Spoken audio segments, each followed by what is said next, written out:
There we go. Ha. Ladies. Go ahead, K-Style. Do your thing. You know how to open it up. Oh.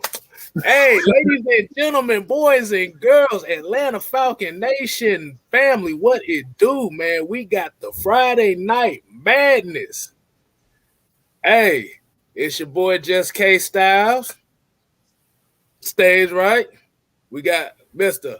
Mad Mike Sports. AKA the mad scientist, AKA the mad scientist, AKA the Matt Ryan lover. All right. But we got one of my, I don't know how I should quite say this. I'll just say this. He is one of those guys that inspired me to become what we call a content creator / journalist / reporter, all of that. Aaron Freeman, he's the Falcons prophet. Let's just call him that, the prophet. All right, all hail to the prophet. Aaron Freeman, what's good, man? Tell the people what's good. What you got going on, man? Man, not much, man. I appreciate you guys having me on. I know, Mike, you've been calling me out to have on the show. It's been like a year now, so we finally got it done. So, I've been wondering what you've been waiting on, but we're finally here. Whoa! You calling me out? Oh, wow! You started out early. Ding. Whoa, this dude. Hey, man, you turn on the lights. He just. Wow, I gotta watch my back now. I see how you do, Aaron. All right, hey, man, it's all good. I love a little friendly competition, but man, the first question that we have for you, man, is honestly, how did you get started, and why did you choose the path that you chose, man? Well, I mean, it's a long story, but the short version is I grew up in Virginia, didn't know any Falcon fans. So, when this thing called the internet came along in the late 90s, I was able to jump online and meet a whole bunch of Falcon fans for the first time. And I was like, oh, this is great. So that kind of inspired me, to start a website, formerly falcfans.com. And then when I got out of school, didn't really know what I wanted to do with my life. And I was like, look, this website exists. I can put up some content on this. Maybe this will lead down a path where someone will pay me to give my football takes. So that kind of started around 2006. Then the podcast started around 2011. And, it's grown from there slowly and steadily. Started making a little bit of money now the last couple of years, now that I'm doing the Locked On thing. So it's nice. It took a while to get there, but it's nice to get, some, pay for all the hard work I put in over these years. So I appreciate, the Locked On Network for allowing me to do that. And for those folks that aren't familiar with Locked On Falcons, it's 5 days a week, covering the Falcons every day, every week, all year long. So, if you're bored for 30 minutes, you can check out Locked On Falcons any day you want. Hey, man, we would definitely help you plug that. That's nothing here, man. This is real Falcons fans, Falcon content creators, man. Just really got to get to a point where we're not competing against each other, right? Like it's enough room for everybody out here to be, to do that thing, man. But K Styles, man, I know it's something on your mind. What you got cooking over there? Man, I know them trials and tribulations leading up to this point were crazy. Now, I know for me, like I said, Mike kind of brought me on, so I'm kind of like the new content creator as far as Atlanta Falcons. What was some of the worst bumps and hurdles you done went through as far as getting that question? Oh, wow. How long you guys got? I mean, like probably the lowest point was maybe like around like 2015, where I was like unemployed and like trying to get a job and looking at all this time I had spent doing this Falcon stuff and having like no money for it at all. Oh, man, and then like being like, did I just waste the last 10 years of my life doing all this stuff? Right. And fortunately for me, like the very next year, Obviously, the Falcons were very successful that year in 2016. That's when we first got linked up with Locked On and whatnot. So it was just one of those things where I just kind of had to persevere through it. But that was a very dark time, at least in terms of like my content creation back in 2015. So, it's just one of those things that if you're passionate about it, I think you just got to persevere through it. If it will definitely weed you out if you're not into it after a certain point, if you're not, ready to, do it and be passionate about it. I like that. Hey, only the strong survive. We say it all here. And he could have said one key word for me is passion. It definitely weeds out. If you're not passionate about this, if you don't really love what you're doing, like for me, man, I love what I'm doing. So I studied the best. Guys like Matt Carey, Aaron Freeman. It's so many. It's so many. D-Led, the late great Vaughn McClure. Like I've studied a lot of these guys. So just looking at and hearing the stories, and a lot of people don't remember the Falcon fans. The website. That website, I stayed on that website because I remember one year, and I think it was around the same year, 2015-16, where I broke down almost 200, 300 players. And one of the websites that I found was Falcon fans. And this guy, when I tell you, he went in depth with a lot of his content. And those who have been around, they know what I'm talking about. So let's kind of go into another question that we had about, and it kind of goes into, let's just say this, the first thing.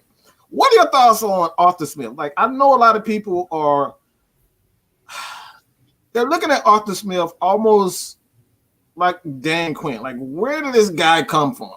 And there are the reservations about, can this work? Will it work? Is he the right guy? Especially dealing with a guy like Dan Quinn, where it was pretty much his first, rendezvous as a head coach. Like, what are your thoughts on the direction that he wants to take this thing?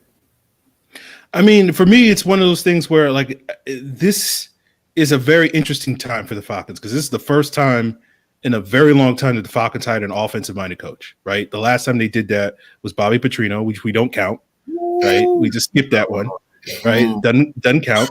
And, before that, it was Dan Reeves, right? So, the last time we hired an offensive coach was Dan Reeves in 97, right? Almost 25 years ago. And, there's been this debate back and forth, whether or not, is it better for this team given all their offensive, powers and their defensive struggles? Is it better for them to hire offensive coach, defensive coach these last couple of years, given, sort of the struggles that Dan Quinn has gone through? So I'm very curious to sort of see whether Arthur Smith can sort of, live up to the hype and be sort of that offensive guru that can come in and really get this offense back on track. Because we know that this team has been driven primarily by their offense, thanks to players like Matt Ryan and Julio Jones over the last decade. And I think that's been a big reason why this team has slipped in recent years, because their offense just hasn't been great. It's been good at times, but just hasn't been the sort of consistent level that we've come to expect with these players that we've had over this last, 10, 12 years. So I think Arthur Smith has the potential to get it back on track. I tend to be a very much a believe it when I see it type of person. So I'm hopeful, yeah. I'm optimistic, but like at the same time, like I'm not going to sit here and be like, oh yeah, he's definitely we're going to go, 16-1 this year.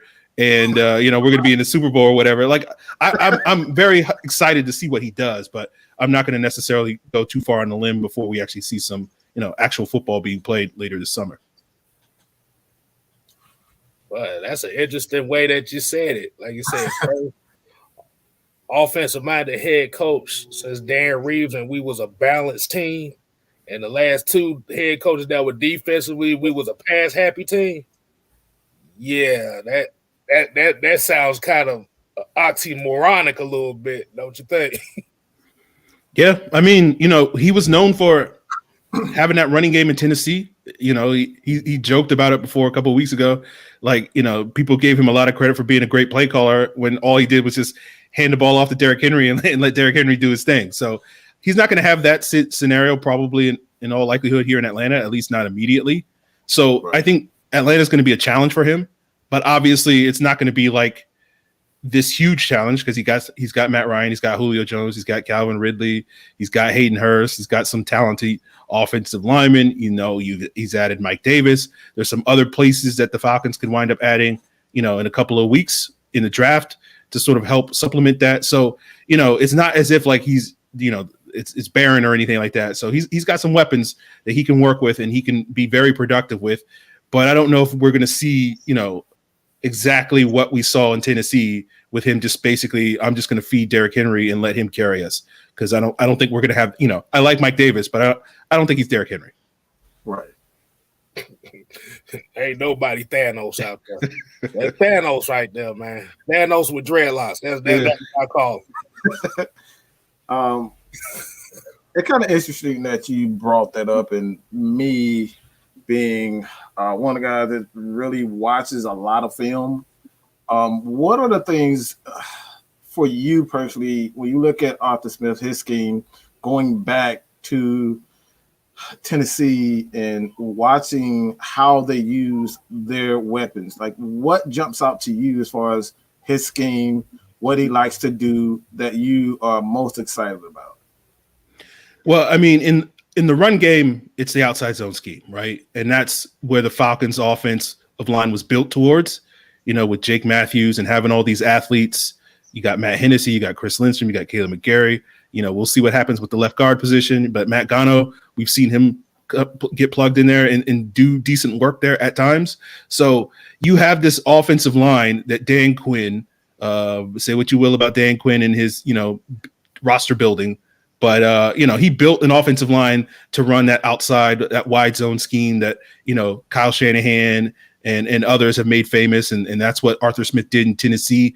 That's what he's going to do in Atlanta. He hired a coach in Dwayne Ledford as offensive line coach. That's what he coached everywhere he went when he was in the college level, right? So you're going to see that, and that's going to help hopefully get this running game back on track and get it back to the levels it was in the pre-Dirk Cutter days. In the passing game, I think what you're looking for is a lot of play action. That's what he was known for in Tennessee.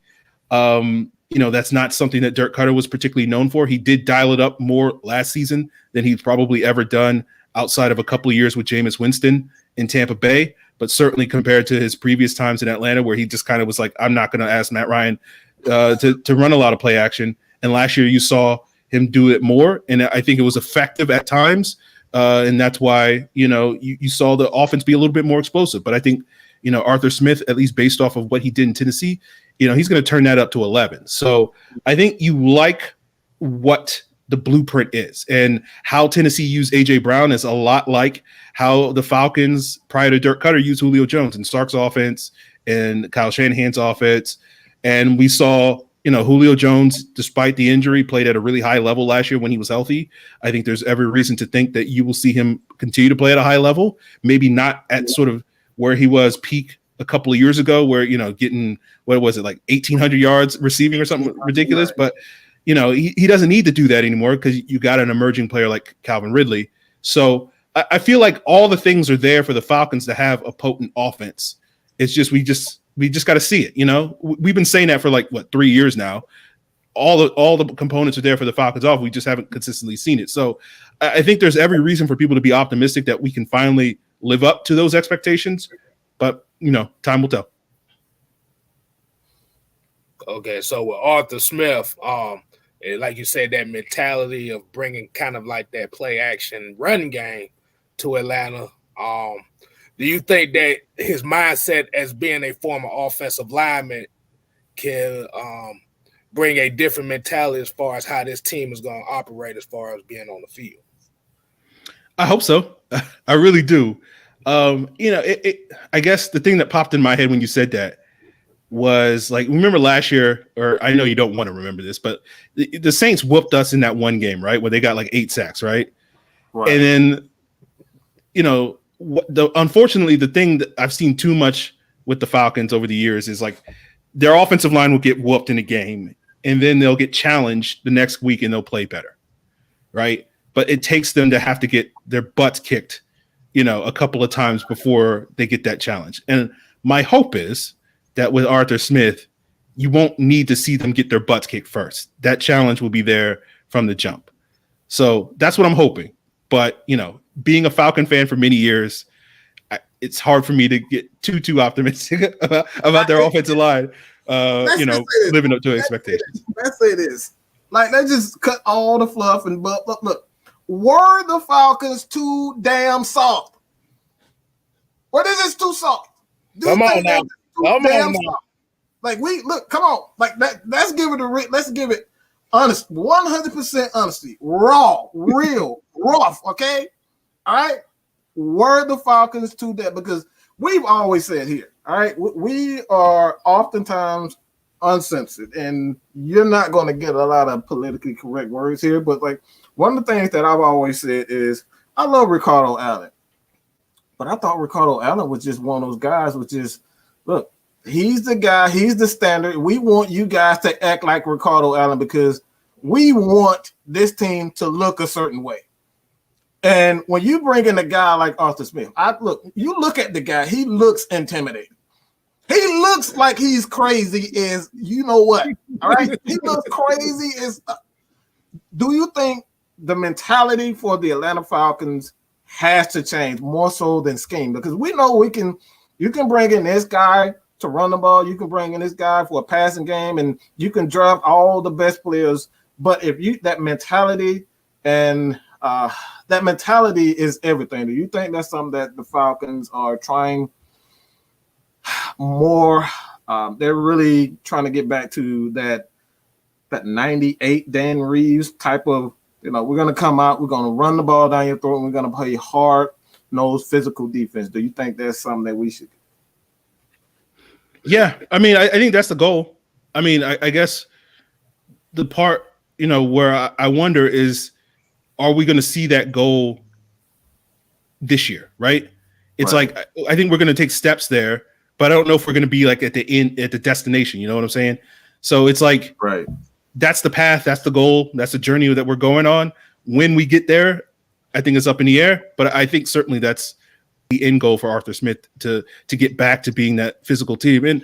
And like, for me, it's one of those things where like we heard Dan Quinn talk about this. We've heard Jim Moore talk about this. We've heard so many Mike Smith talk about this, and they were able to do that with Michael Turner early on and be that sort of physical football team with him and Harvey Dahl and Ovi Mahaley and whatnot. So, I'm not looking around seeing Michael Turner and Ovi Mahaley, walking through that door quite yet. But, I don't know if Harvey Dahl we have a Harvey Dahl in this offensive line.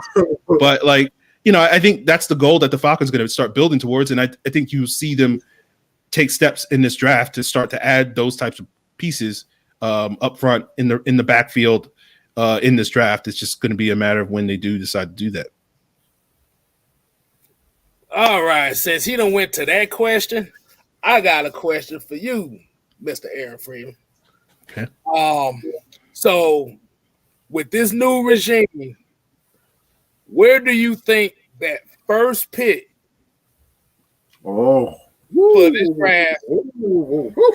How do you what pick do you think they would be at number 4, or they would trade down to kind of establish this new regime and mentality? Because yeah, man, this is the big question, right? This is the question. This is the question when everybody wakes up on Twitter or wherever you're at and decides like, okay, let's get into it each and every day, right? Look, I'll be the first one to say I have no idea. I mean, like, with Dan Quinn and Thomas Dimitroff, like last year I was able to successfully predict them picking AJ Terrell, but it took 6 years for me to figure out their tendencies, for me to figure out who they were going to pick, because they always zig when you think they're going to zag. So basically, I'm throwing my hands up in year one of this new regime, being like, I have no idea who they're going to pick. No idea. But that being said, I think the decision to restructure Matt Ryan, I think, is an interesting decision, right? Because I think that in and of itself is not a questionable decision, but if you wind up taking a quarterback at 4, it becomes a questionable decision. If you don't wind up taking a quarterback at 4, then it's fine, right? So if that to me is the question. I think quarterback is still on the table at 4. I don't think it's likely, but I think it's still on the table. I think they probably want to trade back. If they don't get the chance to trade back, then I think they will probably take a pass catcher. And I know that's not going to necessarily help them in the physical department, but when you're picking at 4 and you're getting a blue chip franchise pass catcher, and if you're like, we know that Matt Ryan plays his best football when he has reliable receivers that he can trust, and whether that's a tight end like Kyle Pitts, whether it's a wide receiver like Jamar Chase or Jalen Waddle or Devontae Smith, I think it makes sense to take one of those guys because they're blue chip pass catchers. And I don't necessarily see a blue chip player on the defense. We can certainly have a conversation about Penny Sewell being a blue chip offensive lineman.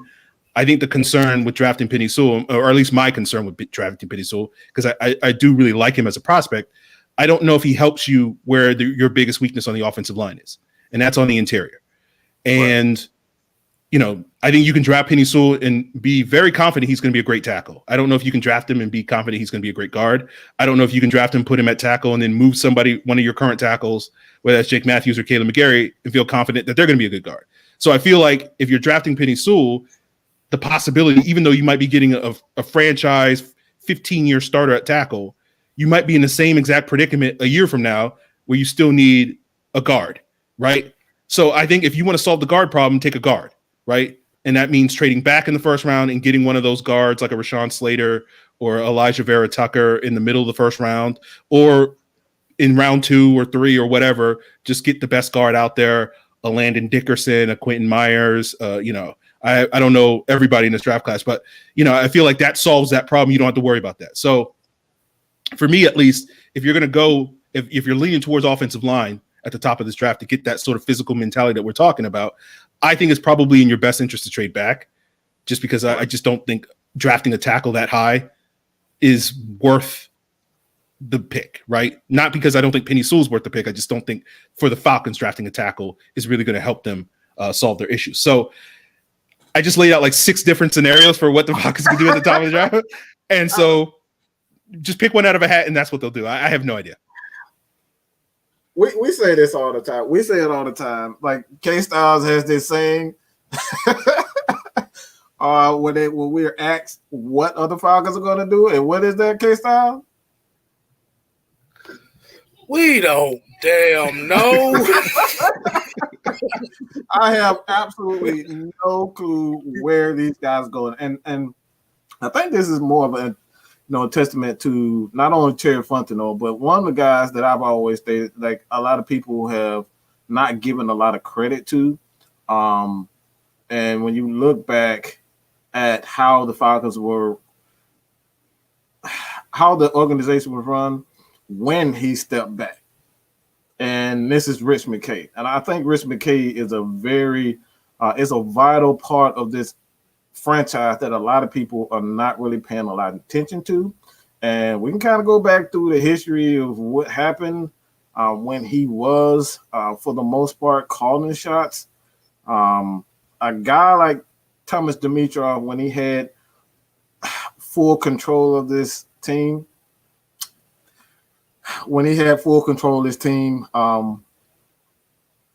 Eve had some questionable, not only drafts, but he had some horrendous free agent pickups. So, like, that kind of goes into what the next question is as far as the free agents.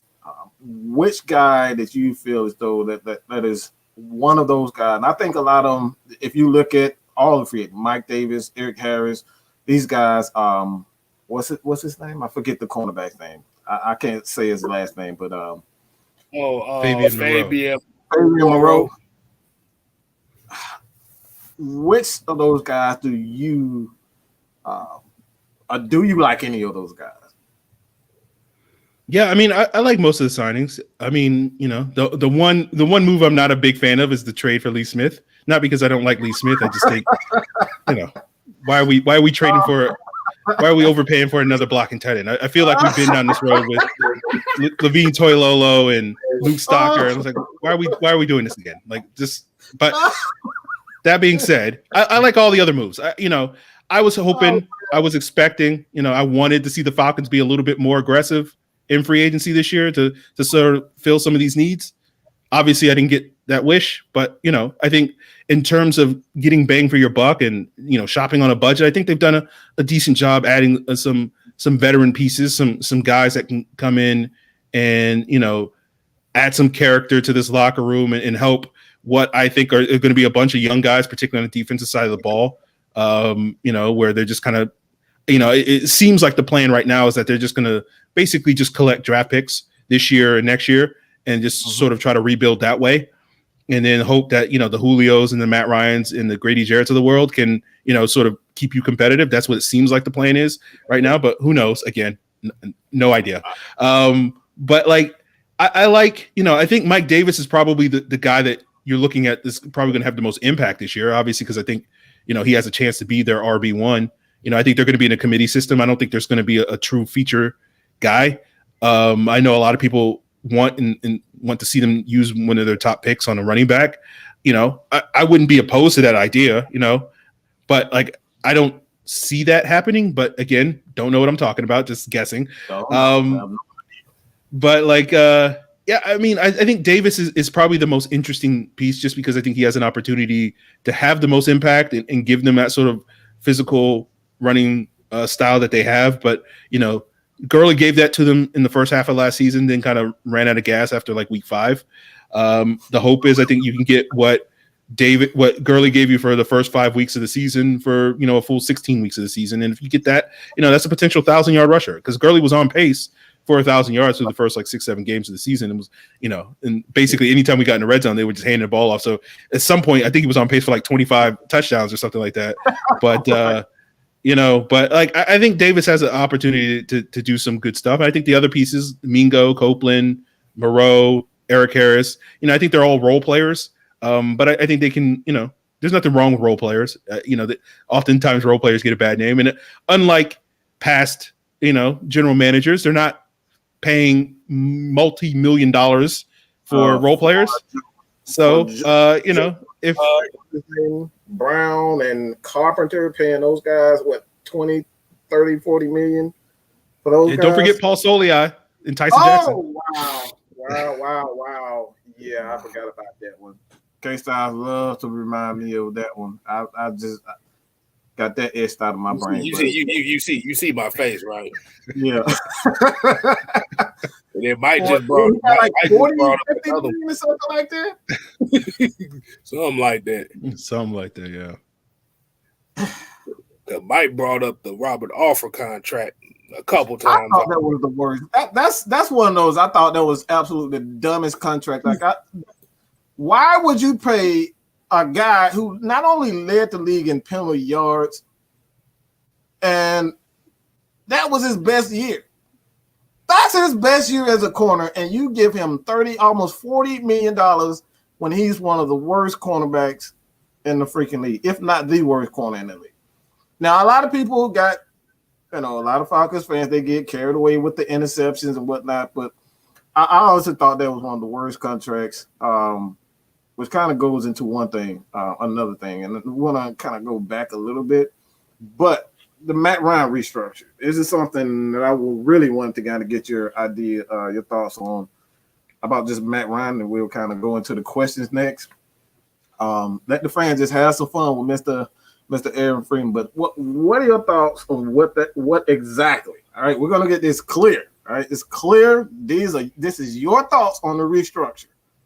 What are your thoughts on Matt Ryan, and what does this mean for years to come, if it means anything? Look, I think Matt Ryan's still one of the better quarterbacks in the league. My main concern with Matt Ryan is not what he's going to be in 2021. It's not really what he's going to be in 2022, right? My main concern is like if you can call this a fear, and I've said this before on Locked On Falcons, like this is not a bad place to be. We've been in worse places, Falcon fans, than the place I'm about to describe.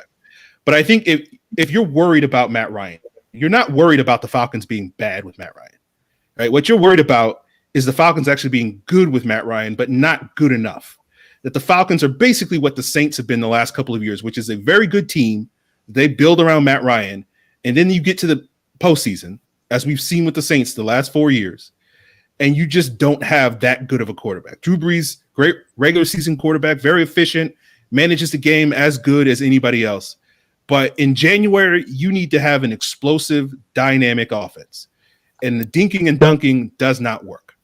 And when you look at Matt Ryan's own history as a quarterback in Atlanta, early on in his career, the offense was a dink and dunk, feed the ball to Michael Turner offense.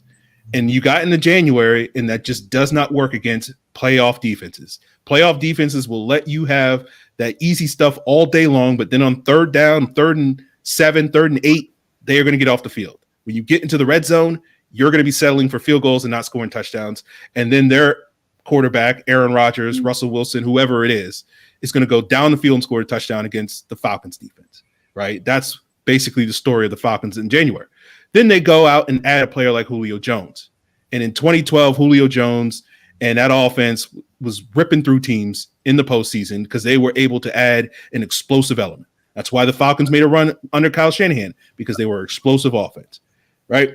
So my concern with Matt Ryan is as he gets older, we know history tells us that quarterbacks start to lose something around the age of 37, 38. Matt Ryan's only like a year or two away from that, right? You can look at Ben Roethlisberger this past year, I think when he was 38. You look at Drew Brees when they had to basically transform their offense from asking Drew Brees to throw the ball 600 times a season to let's feed Alvin Kamara, let's feed Mark Ingram, let's feed Latavius Murray and run that balanced offense because we know Drew Brees cannot drop back and throw the ball and carry the offense anymore. And so I think the concern you have with if you're a Falcon fan is not that the Falcons are going to be bad if they commit to Matt Ryan. It's that they're going to be good and they're going to put all these pieces around Matt Ryan. And then Matt Ryan at age, whatever that age is going to be, is going to lose something. And you're going to be this really good team that wins 12, 13 games every year, but does not have a shot at the postseason, right? You're going to basically be what the Chiefs were before they moved up for Patrick Mahomes and they had Alex Smith, which was a perennial playoff team. They made the playoffs 5 years in a row. They had some 13-3 seasons. There was a couple of years there where Alex Smith was one of the most efficient quarterbacks in the league. But guess what? They couldn't beat the Patriots. They couldn't beat teams like that in the postseason. And then they decided, well, look, we need to get an upgrade at quarterback. So that's the concern I think you have. That's at least the concern I have with Matt Ryan. I think you're several years away from that. But right. Father Time is undefeated. So eventually that day is going to come. It's just a matter of when.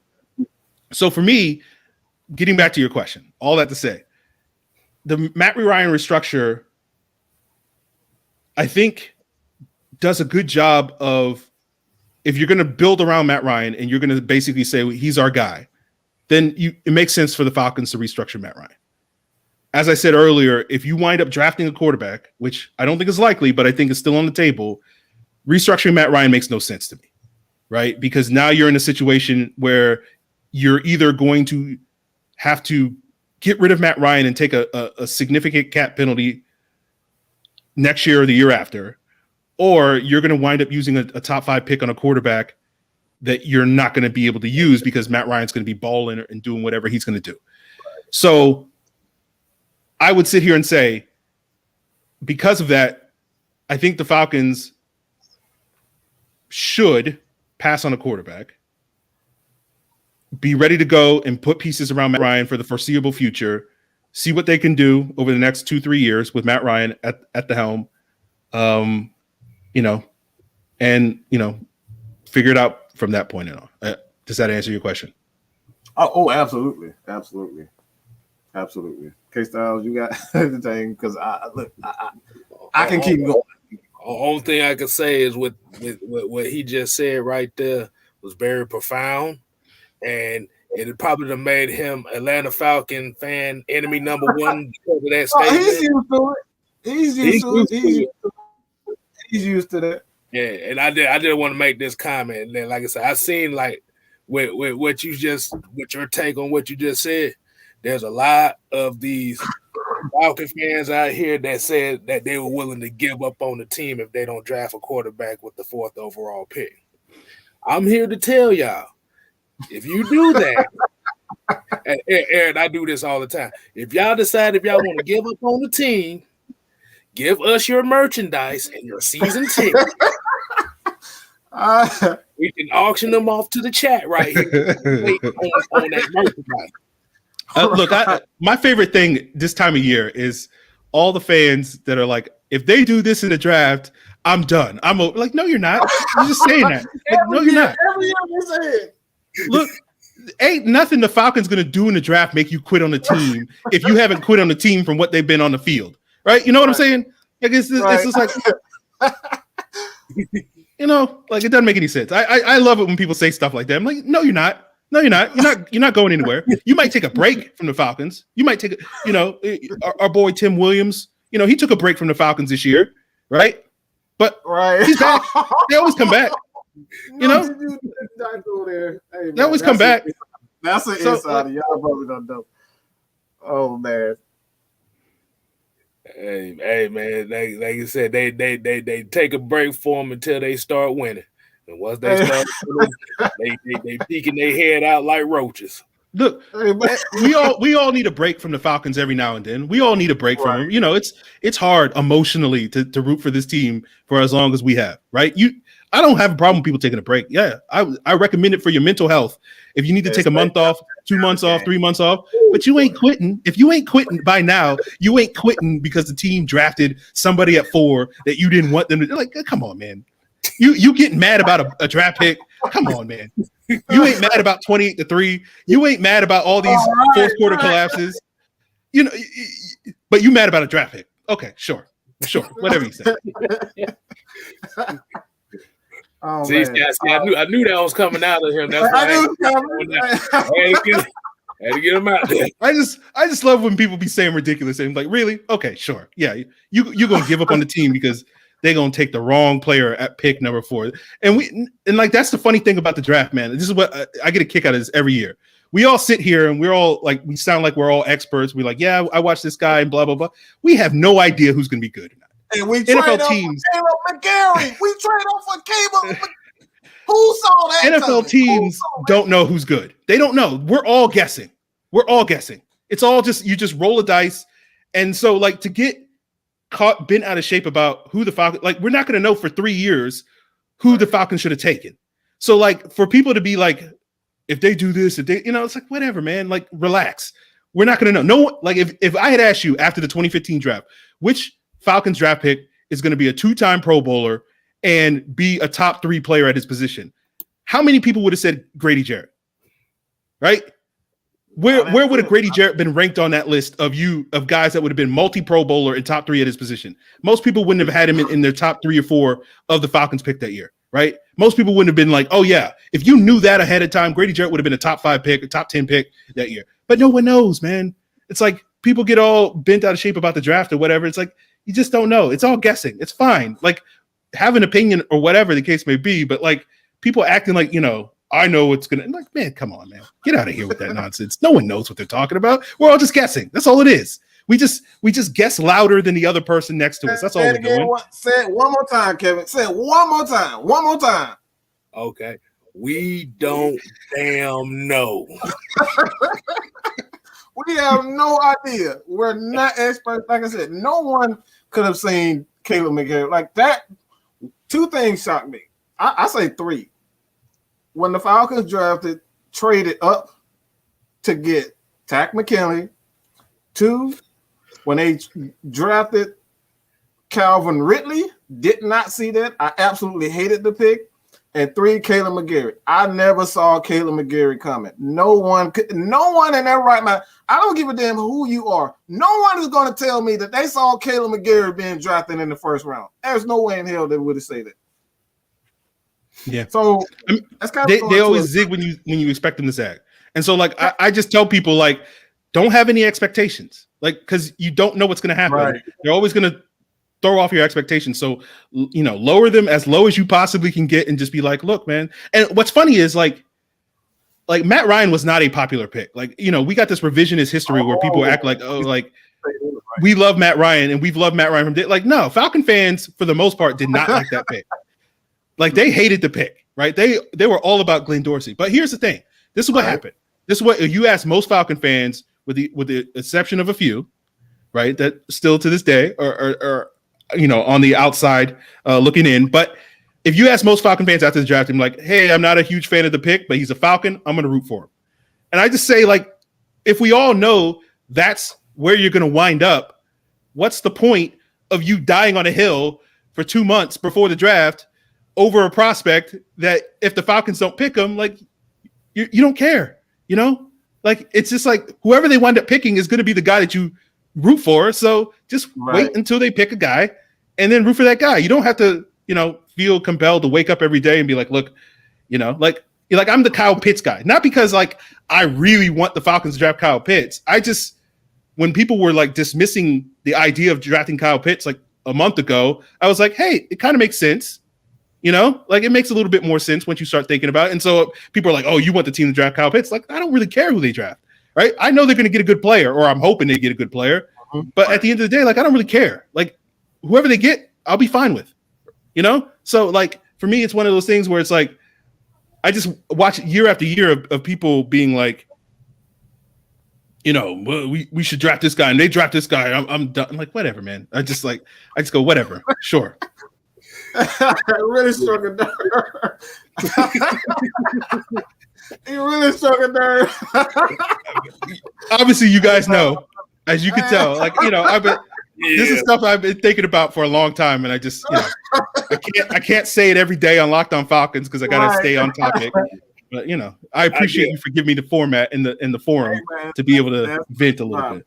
Hey, that's exactly what it's about. Yeah, that's about the same question and stuff we get on a daily basis over here. A daily basis. Because I said Kyle Pitts is the best athlete in this draft. Look, you're not going to get any dispute from me. I was listening to a podcast earlier today. I know you ain't getting no dispute. We right here. I was listening to a podcast earlier today, and the person said, like, if you take the quarterbacks out of the conversation, Kyle Pitts might be the best player in this draft. Like, whether you agree with that statement or not, it's not that hard to make that argument. Am I right? Right? It's a pretty easy argument. You just watch a couple of highlights and you're like, hey, there ain't that many 6'6", 240-pound guys that move like this, that catch like this. The types of guys that immediately pop into my head when I see this guy, play, I see Julio Jones, I see Calvin Johnson, Johnson, yeah. Like, so who would sit here and be like, I don't think we should draft Calvin Johnson 2.0. I don't think we should draft another Julio. Like, that's why I'm like, that was my whole thing from the Kyle Pitts with the start. Like, are you really going to be mad if the Falcons draft like a super dynamic, talented tight end that completely changes how defenses play you? Are you really going to be mad about that just because he's a tight end? Like, really? Okay, sure. Okay, whatever. To go along with Calvin Ridley and Julio Jones, to have Kyle Pitts in the slot consistently along with Hayden Hurst, that right there is just that is a matchup nightmare. I don't know any defenses that can do much with that, because you have Jones is just he's gonna in his own right command sometimes triple teams, but double teams consistently, and you have to pay close attention to a guy like Calvin Ridley. Like, you can't just leave Calvin Ridley on the island alone consistently. So you have a guy like Kyle Pitts, man. I don't think a lot of teams want that problem. I really don't think a lot of defensive coordinators want that problem. Which kind of goes into let's go into the defensive side of the ball, because we've done enough of offense. What are your thoughts on Dean Pease and there's a lot of issues in the front seven. We all know that he stated that he doesn't necessarily want to, tip his hand on what he, the type of formations that he was, a 4-3 or 3-4 team. What do you think about the direction of the defense, where they're headed, if you can see anything? Like, right now, we don't know anything about this team. This is what I love about the team right now. I love confusion because we don't know. This is the first time. Like, he said it not too long ago. He just said it not too long ago. You've been able to predict every move the Falcons are going to make before it happens. And this is the first time in a while that we don't damn know. We don't know anything. So when you look at the roster, when you look at the draft picks and the salary cap, like, as far like what do you see in the direction that the Falcons, they can go? If I mean, Aaron for me, this might be a hot take to a lot of people. I don't think they're going to be drastically different schematically than they were last year under Raheem Morris. Like, I think they'll tweak it a little bit, but we saw a blitz happy scheme. This was the most blitz happy we've seen the Falcons probably ever in 2020 with Raheem Morris. They were like top 10, 12 in blitzes. Yeah. And when you look at how much they blitzed last year, that was actually more than Dean Pease was blitzing when he was in Baltimore and Tennessee. So I think you're going to see a lot of similarities, right? They try to do a better job disguising their coverages. Again, we can debate whether it was effective or not, but like they did a better job. I think Dean Pease is definitely going to double down on that and be a lot more disguising coverage. We might see more cover 2, we might see more cover 4 or whatever than we saw last year, where they were still primarily a cover 1, cover 3 scheme for the most part. So, I think you'll see a lot more mixes of coverages, but I think at the end of the day, schematically, they're not going to really change all that, or at least I'm not expecting them to be night and day different schematically. I think really my hope and my expectation for what Dean Pease is going to bring to the table is, he's known for coming up with game plans tailor-made to each opponent. It's not sort of a basic game plan that they tweak slightly each and every week for, we blitz a little bit more against this quarterback, we play a little bit more zone against this guy, or whatever the case may be, which is what we've seen the last couple of years. Like, he is much more willing to basically, look, we're going to completely revamp this thing and do something completely different than what we did last week, because that's what, this game plan requires. So I like that, but you need to be well coached and disciplined to be able to do that, right? Part of the problem the Falcons have run into, and I think this is not purely on the coaching, somewhat on the coaching, but I think ultimately the Falcons, some of the issues they've had on defense the last couple of years is the players, they had to simplify things. They had to basically, we're going to run a lot of more man coverage, because when we try to do the zone stuff, you got Isaiah Oliver running all over the place. You got Kamal Ishmael going over there. You got Ricardo Allen, DeMonte Casey, and this guy doing this and that. And we need to simplify things, right? They did it in 2016. They've done it the last couple of years. That's why we've seen them dial up their man coverage. And so my big question is, did they have to do that because, for lack of a better term, the players were too stupid to figure out the complicated stuff that they were trying to do, right?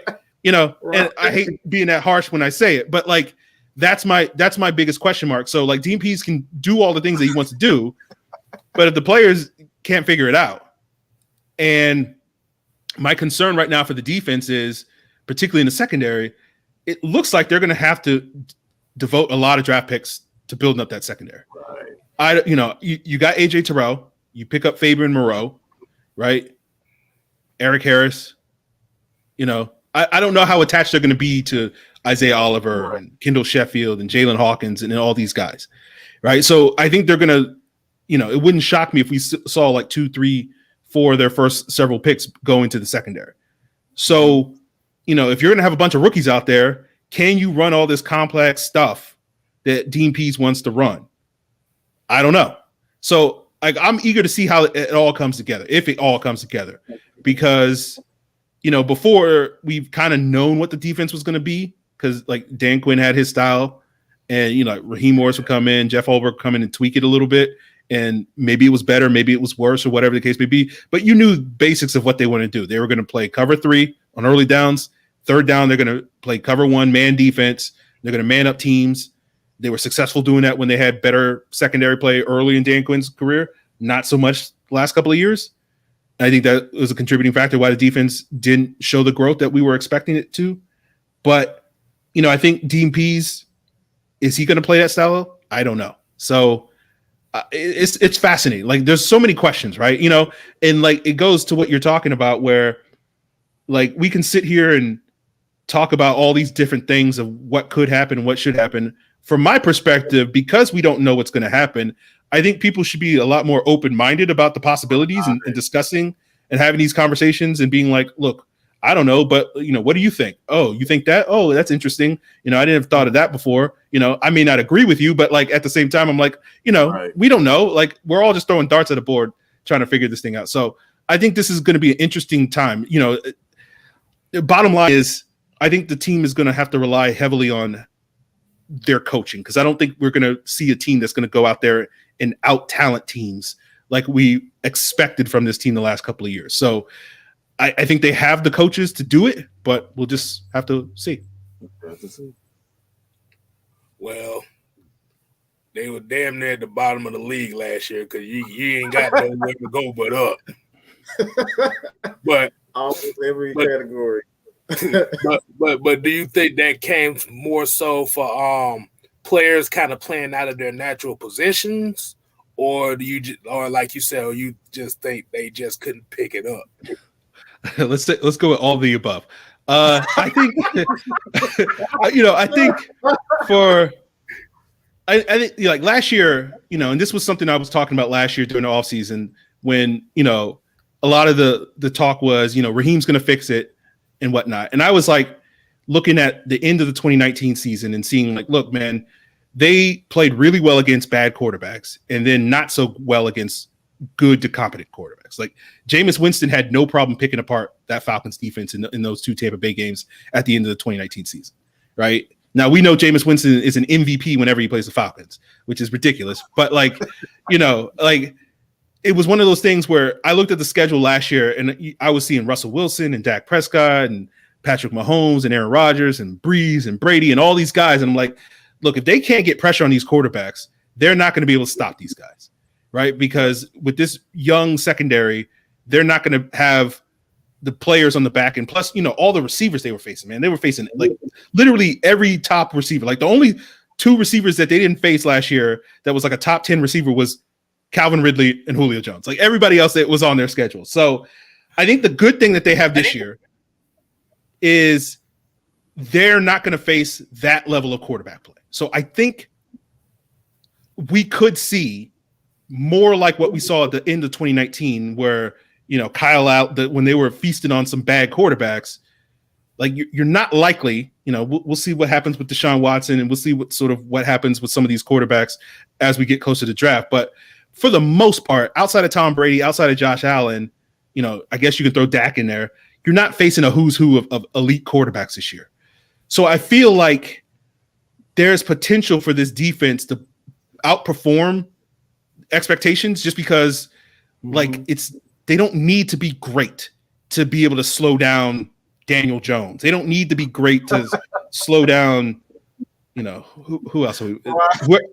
Zach Wilson. We got a bunch of rookies. We got Jacksonville, we got the Jets, right? We're gonna have we got San Francisco, right? So we know we're gonna be facing probably 3 rookie quarterbacks at least. Who knows what Carolina's gonna do? They could take a quarterback, right? So it's one of those things where it's like I feel like even though I don't have a ton of confidence right now with the defense and where they're going to be, I do feel like they have a chance that if they're just good enough. And like the thing that Dean Pease specialized in wasn't like Dean Pease is not like this defensive guru or whatever the case may be. What he does really well is be this sort of bend but don't break defense. And like you couple that with the potential that this Falcons offense has that we've already talked about. Like if you can just beat a bunch of teams like 27-24, you can win a lot of games this year, So, like, I feel like the Falcons, I'm not going to sit here and say, like, the Falcons are, like, the best team in the league. Like, I don't think they're at that point yet.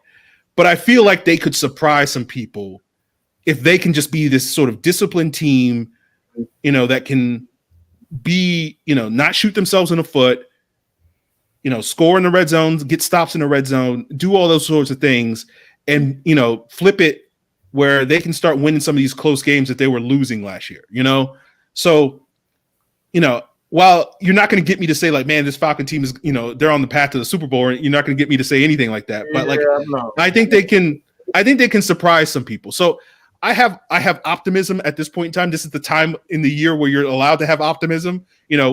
Ask me again in August, and I'll be like, man, I saw this preseason. They got beat by whatever, like. We'll see, but like I think they got some things that they can do on defense that can allow them to be a little bit more competitive than maybe some people. Just when you just look at the roster and you look at the depth chart and you're like, man, this defense was bad last year. They haven't really improved it. Who have they added or whatnot? But I think I'm hoping Dante Fowler's better. I'm hoping Marlon Davidson's better. John Kaminsky's better in the front. We know Grady Jarrett's good, right? I don't think Deion Jones played. I think he arguably had his worst season So I think he can get better. I think Foye Olakun showed that he can get better.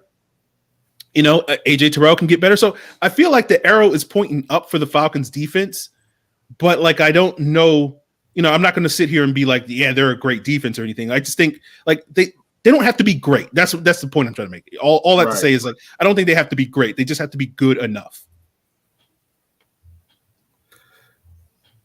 One more question. Well, one more question I got for you.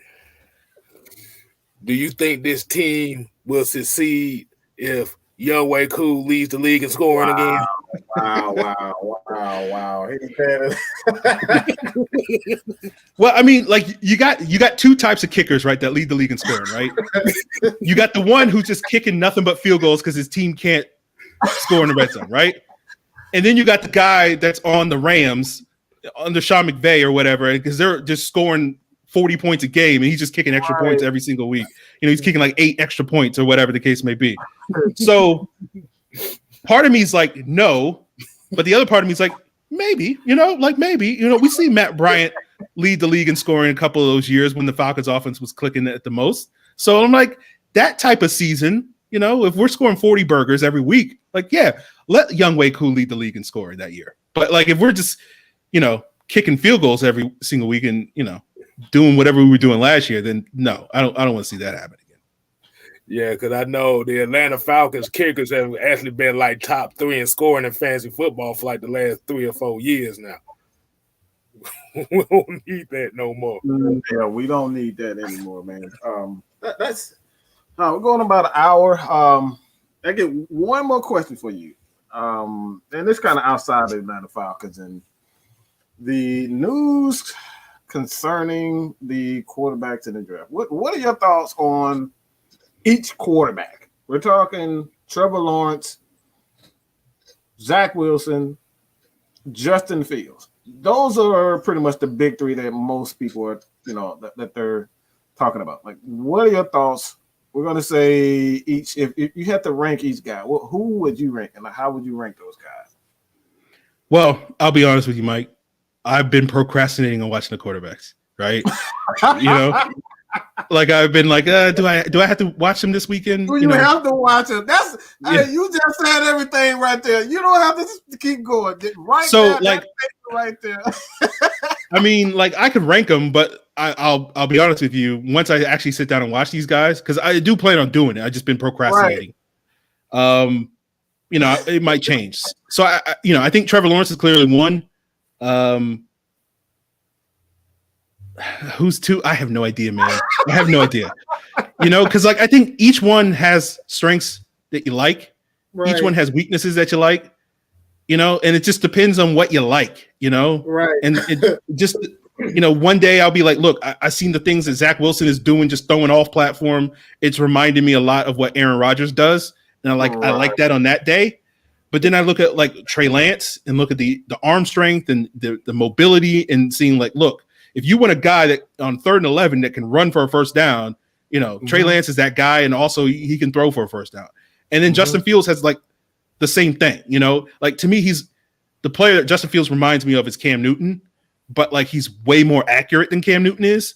So like that's also intriguing to me at the same time. So it just depends on the day you catch me, like what mood I'm in for, it's like Trevor Lawrence is clearly one, but in terms of the other guys, and then like you look at Mac Jones, like I don't have a problem with Mac Jones. I'm not as intrigued by him as the other quarterbacks, but like, he's fine. Like I can win with him. I think he's a playoff caliber quarterback. I don't know if he's the guy that, you definitely want to be like, this is my franchise. I'm going to build my team around him for the next 10, 15 years. But I certainly think he's more than capable of winning, football games at the next level. Hey, I love it, man. I love it. Well, let's kind of bring it to an end, man. We absolutely enjoyed, man. Where can everyone kind of find you, man? Well, I want to say I appreciate you guys having me on. Let me have the opportunity to go off on some of these rants that I went on tonight. I don't get that opportunity all the time. For you. So, I appreciate that. But, if people want to check me out, occasionally I'll go on a rant on Locked On Falcons. Usually it builds up over time, as you guys can tell now from listening to me for the last hour. I have some thoughts. But if people want to check me out, Locked On Falcons on whatever podcast platform you're looking for, 5 days a week, Monday through Friday. This is the season. April's coming up, and going to devote a lot of the content on that podcast for the next month devoted to the draft. I'm going to have a lot of great guests coming on and give their thoughts on it because, look, as I said, I have no idea who's good or not. Right. I'll let the other people give their opinions and we'll figure it out. So people, of course, can check me out there. And of course, if they want snarky Falcons commentary on Twitter, I'm the place to go, at FalFans. Oh, and, yes. If you don't mind reading tweets where you don't know if I'm being sarcastic or not, and you're just like, is he being serious? FalFans might be the account for you. And now, if you want someone that's super serious all the time, maybe not for you. But I like to toe that line of is he being sarcastic? That's where I'm at. That's where I live. Hey man, I love it, man. That's why I follow you, man. I appreciate you for coming on and spending time with us, man. This has been. It's been a journey, man. I'll say that. I've watched you for a while, and it's been close to a decade that I've been, following you. So I appreciate you, man. Again, man, whenever you feel the need that you want to rant and Locked On Podcast is not the place for you, this Atlanta Falcons Nation, man, Mike Sports is the place for you, man. All right. So thank you, man. Appreciate it. Look, Mike, and I told you before, I did FalFans for a long time. And, all I wanted to do was to, inspire people. And if that website just occupies a little corner of your brain and being like, look, I appreciate that website, then I feel like mission accomplished. Because as I said earlier, there were some times over the last several years where I was like, why am I doing this? Does anybody care about this? So I do appreciate that kind words and much respect to you. I copied your theme. Look, your website was exactly what I copied from almost verbatim. All right. It was like I said, man, you were one of the ones, you, Matt Carey, so many other guys, man. Like seriously, this is me being absolutely 100% real with you. You've inspired me, you inspire others. They may not say it, but you definitely inspired. So I appreciate it, man. Everything that you've done, man, you continue to do. God bless you, man. And like I said, man, I totally appreciate it. Yeah, you guys keep doing your thing. There's plenty of space out here for everybody to give their Falcons takes. And, I appreciate, sometimes people will get into it, online and whatnot and have a war of words. But at the end of the day, if you have enough respect to talk these things out, not take things too personally and whatnot, and be like, look, we may disagree on what the Falcons should do, who they should sign at the end of the day, but we're all out here trying to support each other. We're all, we all have the same end goal in the end. We want the Falcons to be good, and we want to be able to root for our favorite football team. So I think, you guys keep doing you, and you have my support. Absolutely. Thank you, man. Appreciate that, bro. Hey, it was an honor. I'll tell you that much. All right, man. I look forward to next time you guys have me back on when I can go off on my next rant. We wait for you. We're gonna have a special theme song for you too when you do. All right, man. I appreciate it, guys. You guys have a good night. You too, man. Appreciate you too, man. Hey, man. Oh, we can get into the questions now, man. I hope you guys absolutely enjoyed it. Like I said, man, this is just a place, Atlanta Falcons Nation, man, Mike Sports, kicking it with K-Styles, man. This is what we do. We are here to do nothing but, bring everybody together, man, because this is Atlanta Falcons Nation. We are the nation. When you're talking about we, We're talking about the Matt Ryan haters. We're talking about the Matt Ryan supporters, the Michael Vick supporters, the Matt Ryan, the Mike Vick haters. Like, we are all one. All right. We don't have to have the same take. This is what makes Atlanta Falcons Nation so, different from the other. But K-Star, you want to get into some comments? Is that's okay? Man, yeah, because I know the people, they've been in here. They got their conversation going on. Like I said, we pretty much been seeing Asia Green, Alex Edwards in here, Devon Stanford. We got Ricky Fontaine, Pretty Ricky, what they called him. Pretty Ricky, what they call him. Like I said, Miss Maggie T in this thing. Stone Decatur, Concerto Grande. Like I said, if we didn't say your name during the interview, like I said, we just wanted to show him the proper respect and let him get whatever he had off his chest. Absolutely. So now this part of the show is y'all show. This is where y'all come in at. And let's get it, GA. What's happening, homie? Mark Howard, we appreciate the love, homie. Like I said, we just trying to do this thing. We try to do it right, man. Try to do it the right way. But yeah, like I said, pretty much what I've seen so far more so is everybody kind of talk about that number 4 pick, and as far as like the quarterbacks and stuff, because like I said, it was a kind of a little bit of a Justin Fields kind of conversation going on back over here. But like I said, it just comes down to what we've all been saying. It's because we don't know what is going to happen. And now that San Francisco got that 3rd pick now, we really about to find out how this draft about to go. Yeah, I like honestly, man, this is one of the first times I absolutely have no idea. And this is the reason why we bring guys on like Aaron Freeman, Torrey, McElhaney, just so many, Matt Carroll. Like, we bring on these people to kind of get a feel of what may happen with the Atlanta Falcons. And, again, tonight, it's just when you look at it, the Falcons are just like I have a feeling that what they're doing with this team is just they're committing to Matt Ryan and they're committing to winning, but they're also building a foundation for the future. It's like we're getting the best of both worlds. Like, I know a lot of people want to rebuild, and they're getting a rebuild. We're getting a rebuild as well as we're trying to win games. And that's the reason why I've said before, it's like, for me personally, I don't give a damn who the quarterback is. Like, I honestly don't give a damn who the quarterback is. I don't care if it's Matt Ryan. I don't care if it's Trevor Lawrence. I don't care if it's Justin Fields. I want what's best for this team, because one player, as we've seen, even in Matt Ryan's best year, his MVP year, we still lost. Why? Because we didn't make the best decisions from a coaching staff, from a coaching perspective.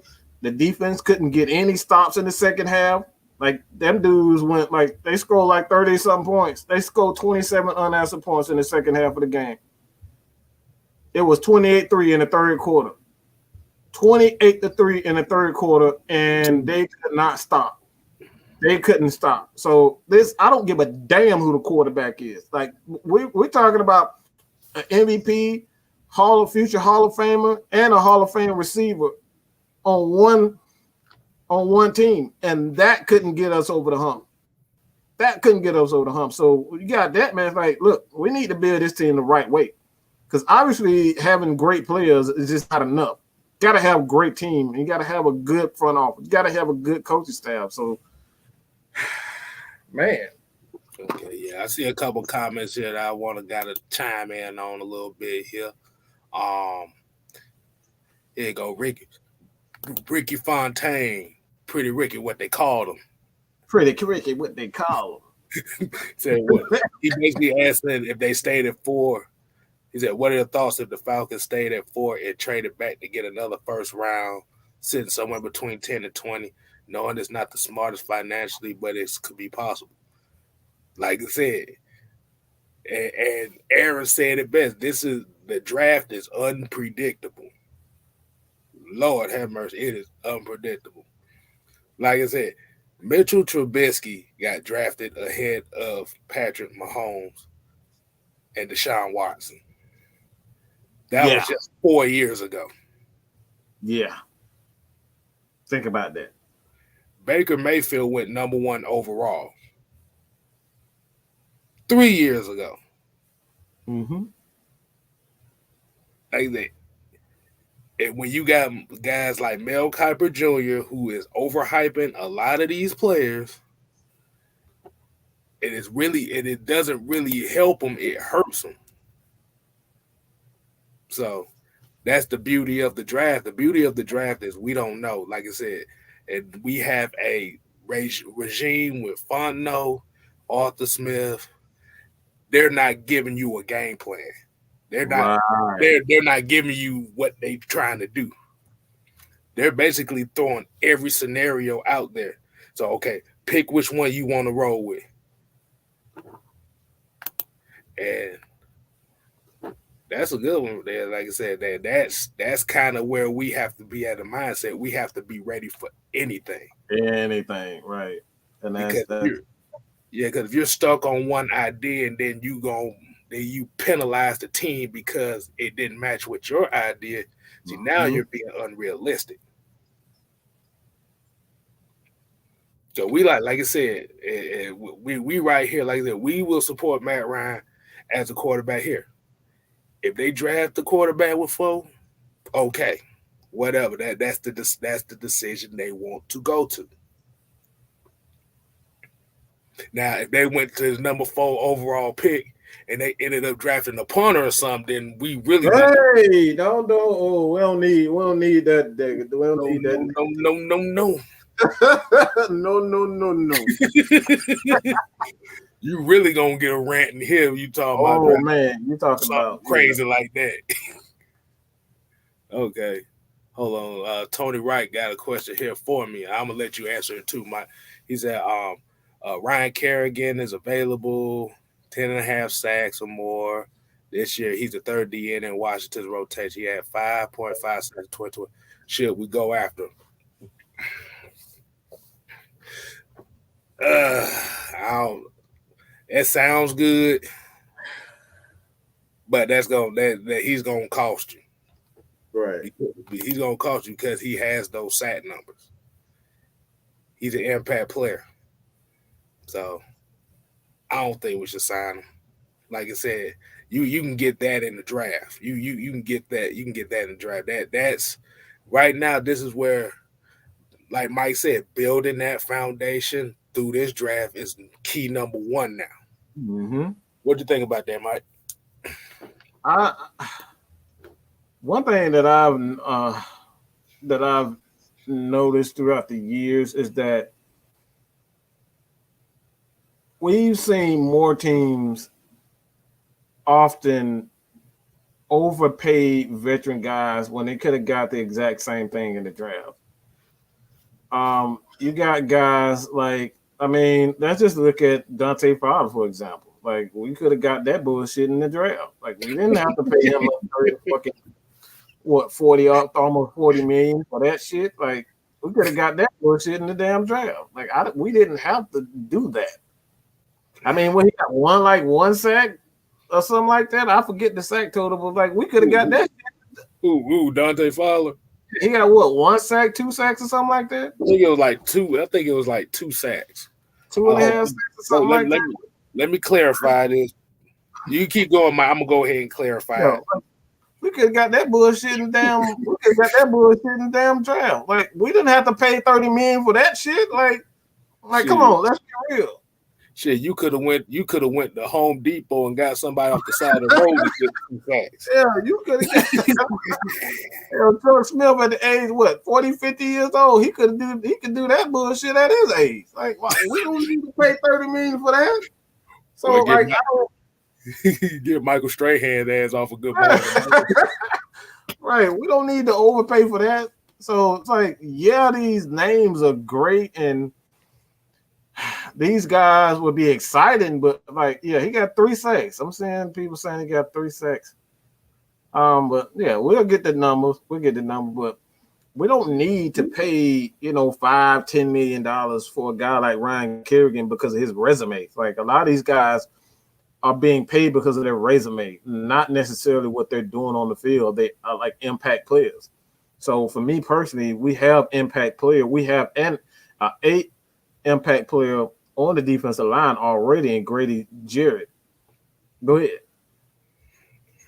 I just found out. Okay, so you remember, like you said, about Dante Fowler taking that pay cut, right? Mm-hmm.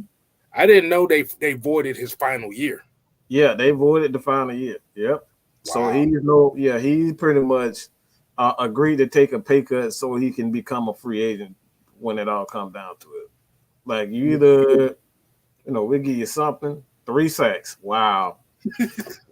Wow, we could have paid. Look, we could have brought Adrian Claiborne back for $2 million to get 3 sacks, and we want to pay him 30 for that. Like that's like you heard Aaron was talking about that about bringing in role players, and we want to pay these role players $20-30 million just to be role players.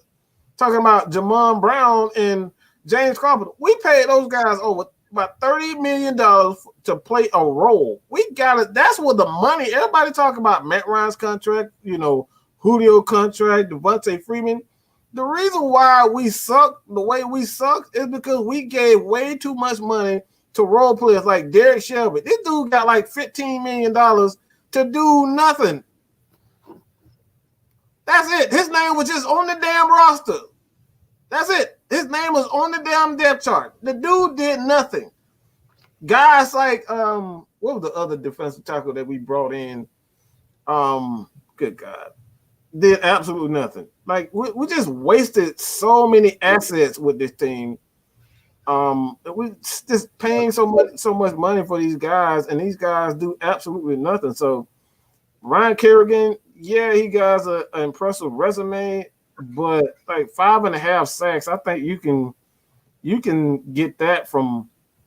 I think you can get that from 2 or 3 players, and you can pay them less than $5 million. So I'm not paying $5 million for one player when I can get 3 players for $5 million. You know what I'm saying? Like I think that it's more so like Drew always preached this. We got to have depth on the defensive line, and I think where Thomas Dimitrov went wrong is like he wanted superstars all the time. Like sometimes you got to let the players become superstars instead of looking for superstars. If you understand what I'm saying, like you got to make these guys like that. You got to make them prove something before you label them a superstar and pay them like superstars. And that's something that we did. We labeled guys superstars and gave them money, and once we gave them their money, they just stopped playing. But but by you saying that, it just lets you know that he didn't have confidence in his coaching ability to really coach them guys up to be those superstars. He was already established. And like I said, shouts out to Maurice Amy for this. He said this was one of his favorite shows from us today. Like I said, we appreciate it. That's like I said, man, we are not experts. All right. We do our homework, we do our research, but if we can provide, the platform to bring on, guys like Aaron Freeman, Matt Curley, Torrey McElhaney, like that's what we're here for. We're here to help inform, because we already know that ESPN, they may give us goddamn a half a second on live TV, and that's about it. They'll show the damn score and they'll go to something else. That's pretty much how they treat us. So it's like you don't get this anywhere. And we're talking about Falcons fans from New York to California to Mexico to France to the UK. Like we don't get a lot of love and respect. So this is what Atlanta Falcons Nation is all about. Hey, here you go right here. Radiant Media in due time. He said, Toy last night, Aaron today. Good show, fellas. Hey man, we appreciate it, man. We definitely appreciate it. Like I said, man, that we do it for the people. We do it for the people. I did it for the rock. I did it for the people. We did it for the people. Hey, y'all probably don't know what the hell we talking about. We some wrestling fans, man. We wrestling fans, so that probably goes a lot of people here. They know. Okay, we got another question right here. We got Concerto Grande said, how much credit does Dan Quinn get for Grady Jarrett? You want me to go first? Good question too.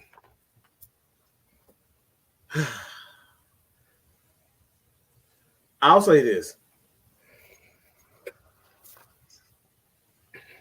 When you get into the bottom half of the fifth round and whatnot, like oftentimes, the fourth and fifth rounds, you're just looking at guys that are just that good at one thing. And like one thing that Dan Quinn has always been good at is finding guys who can play a specific role, and that's just playing that three technique. So it's like, yeah, that's more of his expertise is finding those defensive linemen like a Courtney Upshaw, Grady Jarrett, like those type of guys, like Marlon Davidson. I think he's going to be a guy that can play that three tech in the near future as well.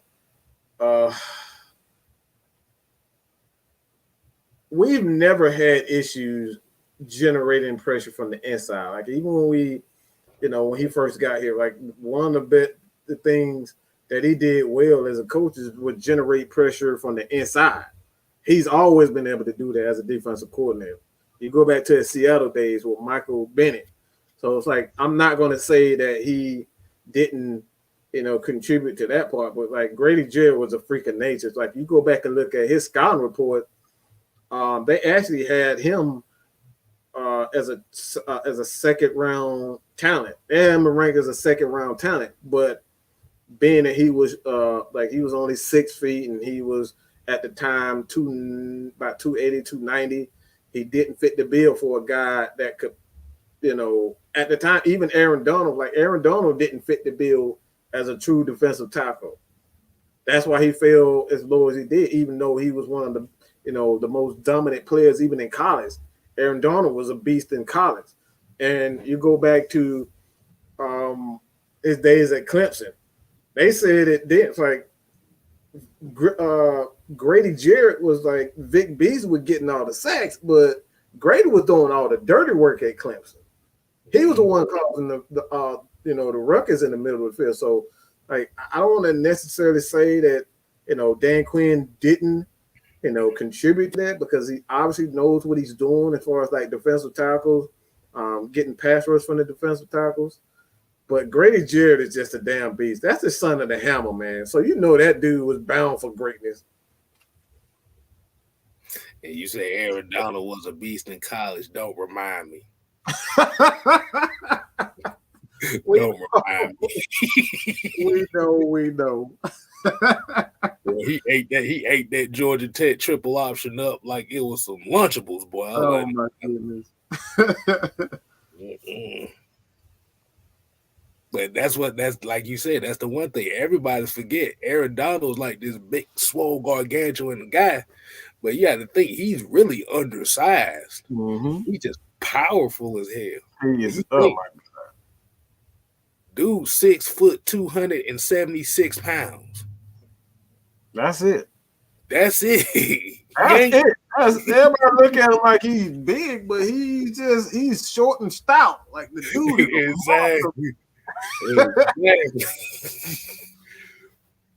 But like you said, and that's the difference between Aaron Donald and Grady Jarrett is Grady Jarrett hasn't came around to finishing plays. Mm-hmm. That's it. Aaron Donald is finishing plays.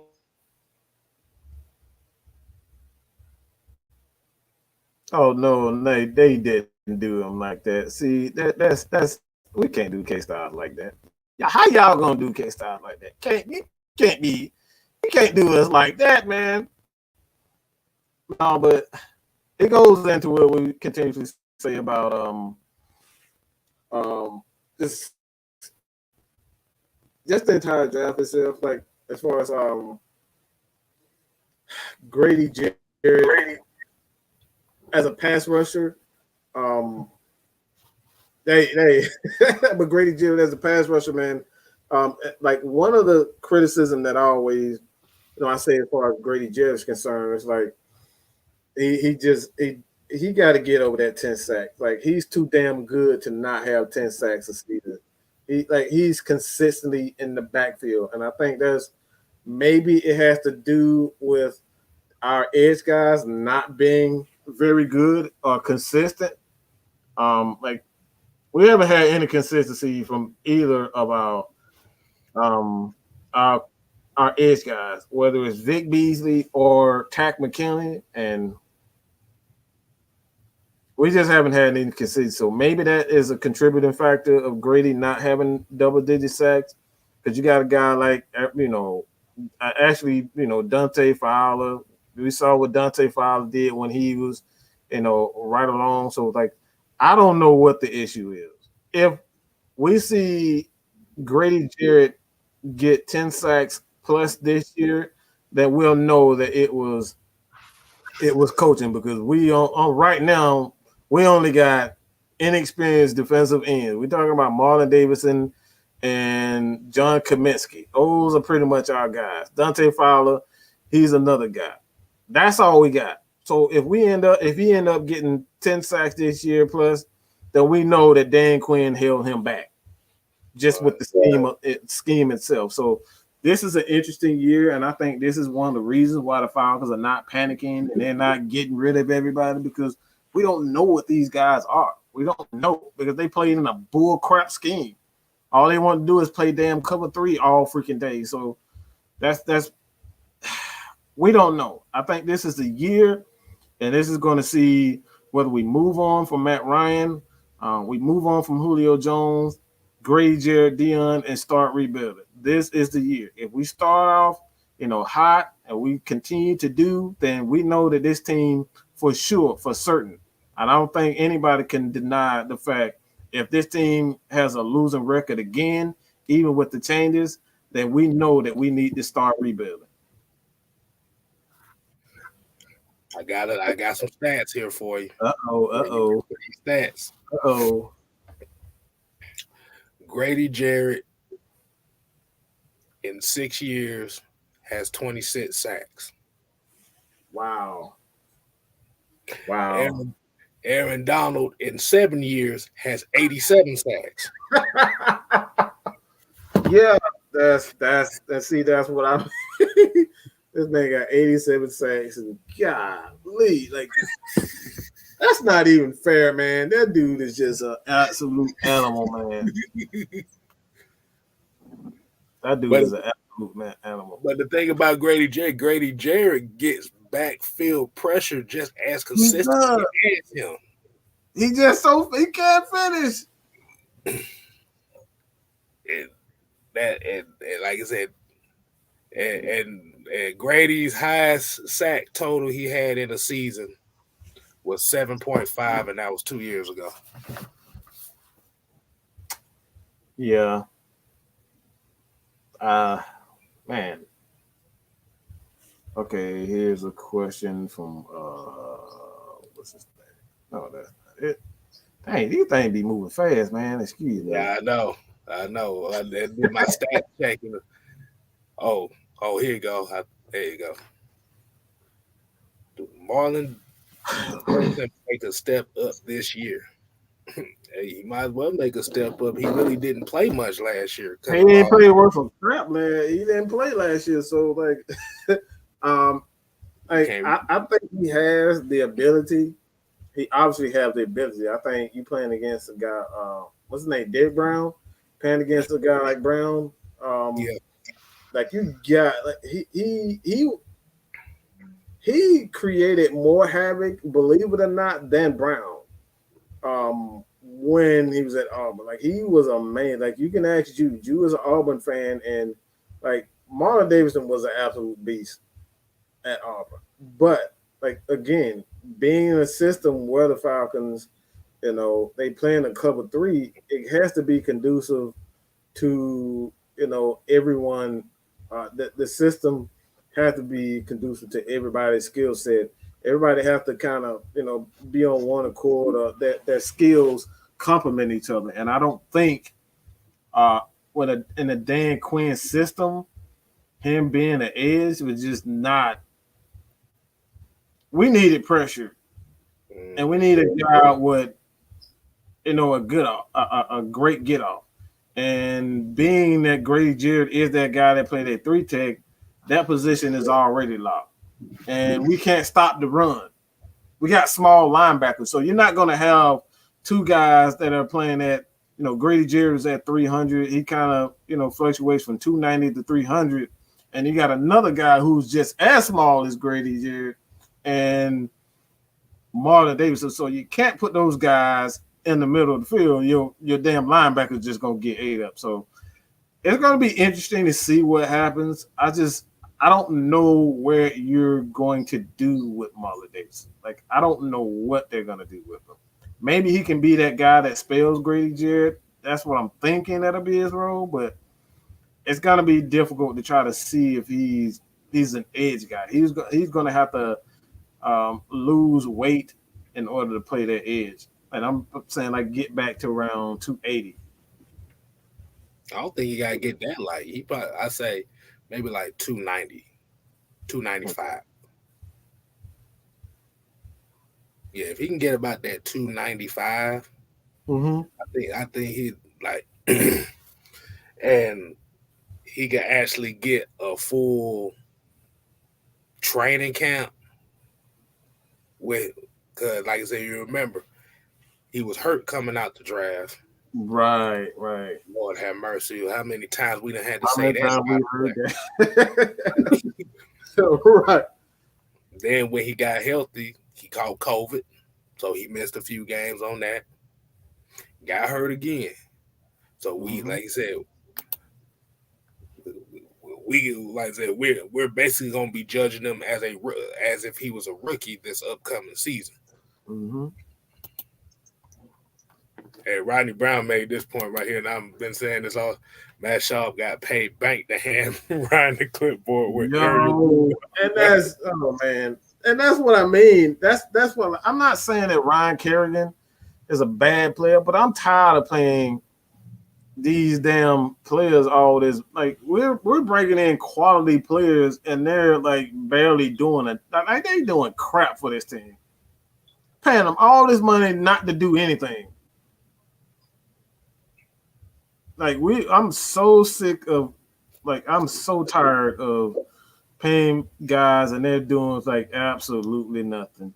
I don't know why we bring in. It's like we drafting guys like Dejan Sanat, 3rd overall pick. Like, if we were gonna do that, we should have just traded the damn 3rd. Like, we should have traded that 3rd round to move up in the draft for a guy that is going to get playing time. It's like we're just wasting picks. We're wasting money. And, like, I'm just done with, bringing in guys like Ryan Kerrigan. It's like, yeah, he's had some success and he has an impressive resume. He has an impressive skill set. But if he's going to give me 5 sacks and he's not going to be an impact player, man, I'm tired of, like, I'm to the point where I'm tired of paying, someone else's trash to come here. And I can just develop. I would much rather develop my talent than continuously paying all these free agents to come in and do absolutely diddly squat to give us 3 freaking sacks or 5 freaking sacks. We done gave this man $30 million just to give us 3 sacks, 5 sacks. I'm tired of that. Not 3 sacks in one game. 3 sacks the whole 3 sacks in a 5-game span. 3 sacks in a season, and wait a minute. They said it's. Hold on, I just seen something that I don't know if you saw my face, but I think I saw something that kind of threw me off guard here. They talk about the Buccaneers are looking to get Larry Fitzgerald. Larry Fitzgerald? They trying to become the damn New England Patriots. Not even New England Patriots. Who they trying to be with all them old ass men on that damn team? The 02 Raiders. Yeah, the damn 02 Raiders, all them old ass. But, like, look, That man gonna get y'all. Look, y'all win one damn Super Bowl, and I could easily say that shit was fixed too with that bullshit ass damn NFC Championship where they call it flag. Look, the whole first half of the game was good, and then the second half of the damn game they want to goddamn throw flag after flag after flag after flag. Like, bro, they went crazy berserk. That man got the Super Bowl. Like, man, get out of here with that bull crap. Yeah, like I said, it's so crazy. And I just saw something here. I don't know if it's true or not, but I guess apparently they talking about Pittsburgh might be getting Antonio Brown back. I don't know how for sure this is. Why?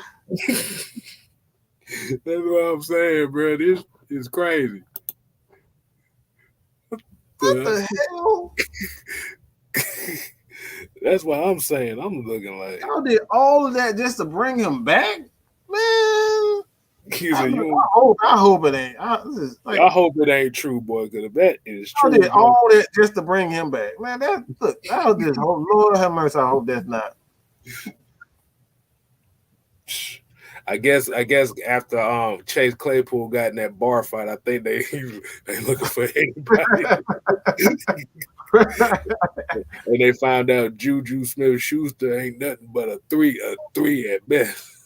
Yo, and you know what's crazy, man? They sent him out.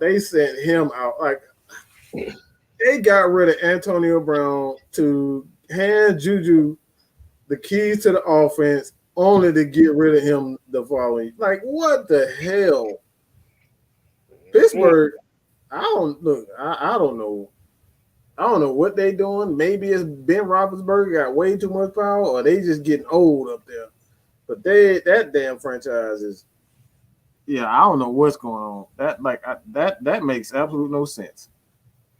But there's another story talking about it. Like I said, Juju and T.Y. Hilton turned down Ravens offers, and I guess somebody asking the question is, why is all these receivers turning down Baltimore? Because you're not finna get no shine in that offense. No, you ain't getting no shine in that offense. And that's what we're talking about. If the Falcons offered those guys money, man, they would be here in a heartbeat because they know they're going to catch the ball. And a lot of receivers just divas, man. Let's just be honest. A lot of these damn receivers, they divas and they want the ball. So, and they know they get paid by their numbers. And, you know, you go to the Ravens, you know you ain't going to get no numbers. Let's see what other questions. I saw a couple questions up here too. I gotta get back to it. Yeah, everybody looking like Fitzgerald. Fitzgerald, man. I'm like, God damn. I'm like, hold on. All the people you bring, like, him old behind, let that man retire. Sit your ass down. All your old ass ankles hurt. Damn. I'm gonna hit Nathan up on this one. He said Matt Ryan doesn't get hurt. Should we still play the backup? I don't get the clipboard statement. No, basically, what they saying as far as the backup part of it is, Matt Schaub has averaged making almost $10 to $12 million a year holding the clipboard. That's a budding joke there. Waste of money. Right. Instead of like I said, I understand as a veteran, he's a veteran. He's been in the league a long time, so he kind of see things on another scale. Like I said, and I guarantee you this: within 5 years, you're gonna see Matt Schaub's name come up in a coaching position. I can see that. But that was like one of those cases where like as a backup quarterback, you could still have Schaub, but you still want that other quarterback that you wanted to groom. Like Ben Kurt, I think that was the one they was trying to groom, but the issue was he kept getting hurt. And Danny Etling, they didn't give him a chance at all. Right. So that's how it goes with that one. And boom. He said, Boomer Falcon said, we don't have the cap to hire a new quarterback. Wow. Man, look. All right, look, you ain't got to look. We're talking about a backup quarterback. Most of those guys won't see the damn field. Exactly. Right?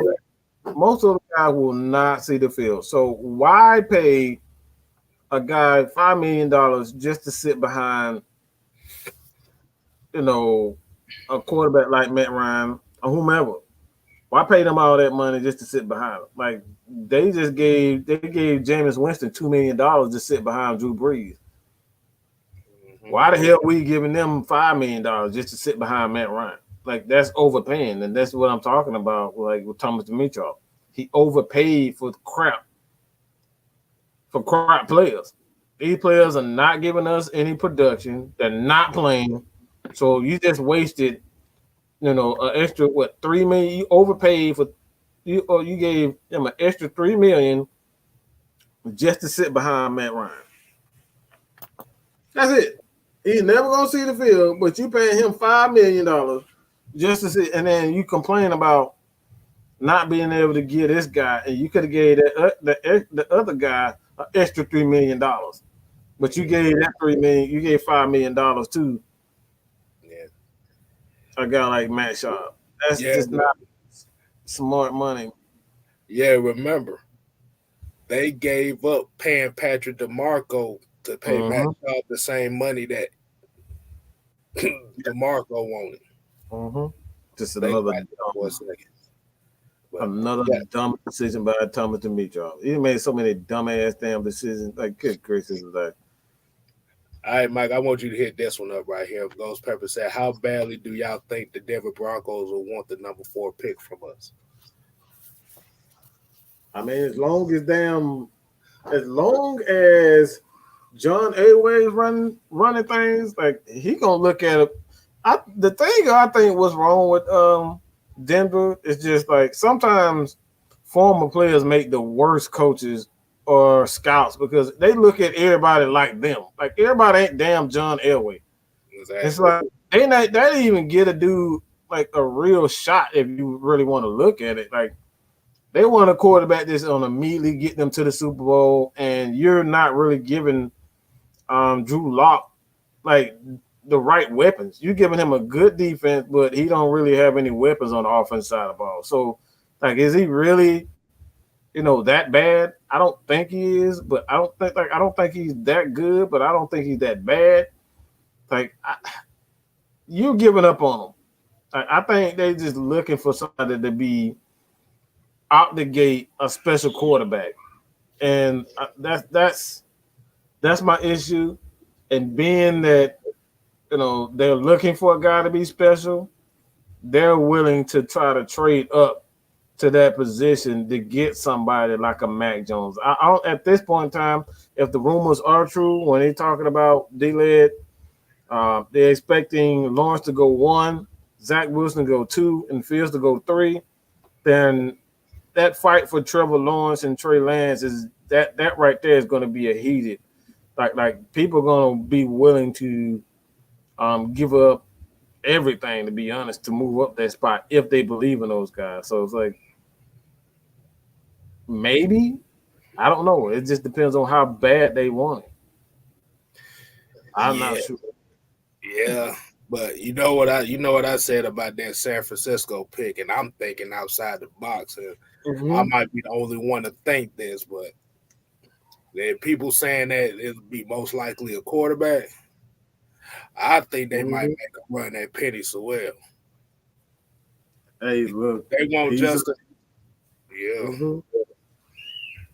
or Kyle Pitts, as some they were saying in the chat earlier, or Kyle, like you said, the evil empire Kyle Shanahan might. He might just do something just to be a butthole. I'm gonna take the best player just to be a butthole. That's how they did it. That's how they did with Javon Kinlaw, because we was expected to get Kinlaw. I was so mad when that happened. I said, you mother freak. I was mad as hell when that happened. And he does stuff like that. Like they do, like They does it like that. So like, yeah, I don't trust Kyle Shanahan, man. I don't trust that. So Proven said Jacoby Brissett, let's go. I was about to say Jacoby Brissett's in Miami now, so that dream got killed. That's who I was wanted as a backup with Jacoby Brissett, but he in Miami now. Yeah. There you go. Quint Williams said we let DeMarco go for All Pro Keith Smith. No, not for Keith Smith. We let DeMarco go for Ricky Ortiz.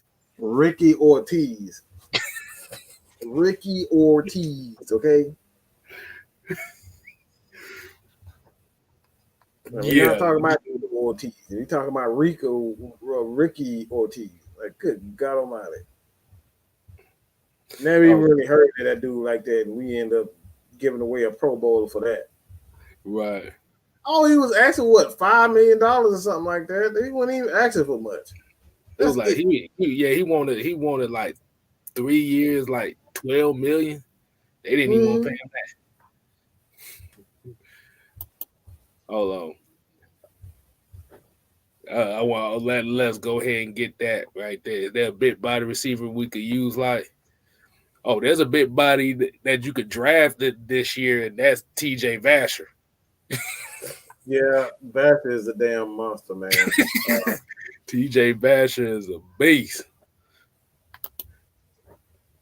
I don't want a big body receivers. Like, we got big bodies. I'm not worried about big bodies.